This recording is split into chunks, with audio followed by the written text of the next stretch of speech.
So, yun pala guys, no, yung kanina, yung sa Terminal 3, yung huling pasahero ko. Kanina kasi ayaw akong papasukin ng stop doon. Wala pa daw akong booking, yun nga. Suggest ko lang sa kanila kasi wala hindi ako pinapasukan ng booking pag nandun ako sa may parking. I mean, dun sa arrival, sa departure, hindi ako pinapasukan ng booking kasi nga yung radar nila is nandun sa parking lot, okay?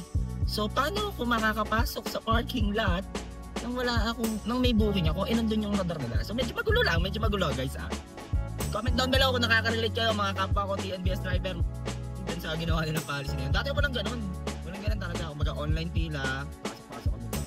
Tapos yun, pag nag-exit ka ng 20 minutes, 56 pesos yung babayaran ni driver doon, okay? Pero ayaw pa rin nila papasukin.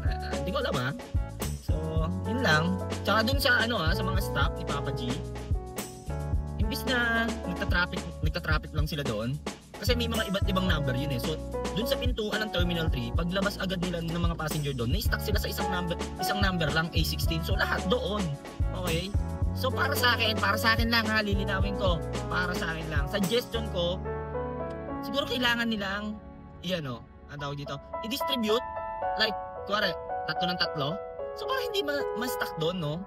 Yun na lang yung gawin ng ng stop doon para hindi may stuck yung mga drivers kasi wala Wala nangyayari, rambulan pa rin kami dun So ako diskarte ko, chinachat ko si passenger. Sinasabi ko sa kanya, please proceed to A21 kasi A21 yung pinakamabilis na pickup dun Yun, para mabilis na pickup. Pero sumusunod yung pasahero, kaya hindi ako nakikipagrambulan doon. Sobrang effective nung diskarte ko So gawin nyo rin yun guys. Paps, mga boss, mga guys. Gawin nyo rin yun, sobrang effective doon. So tara, pick upin na natin to guys.